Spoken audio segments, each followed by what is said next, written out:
మీరు అన్నట్టు first time తెలంగాణలో నేను ఒఫిషియల్ ప్రోగ్రాంలో అటెండ్ అవ్వడానికి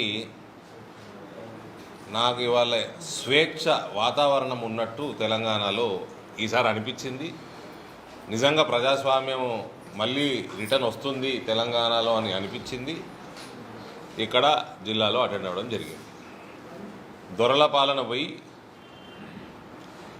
ప్రజాస్వామ్యం మళ్ళీ వస్తుందన్న నమ్మకం కలిగింది. వస్తుందా లేదా చూడాలా, కానీ ఒక నమ్మకం, ఒక ఫీలింగ్ కలిగి ఇవాళ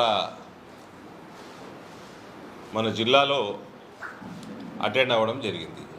ఈ దొరల పాలన పోవడంలో కూడా నా హస్తం ఉన్నదని నేను భావిస్తూ ఉన్నా. ధన్పాల్ సూర్యనారాయణ గారు ఇటువంటి నాయకులు మేమందరం కొట్లాడి దొరల పాలన నుంచి తెలంగాణని విముక్తి చేయడంలో మా అందరి పాత్ర కూడా ఉన్నది.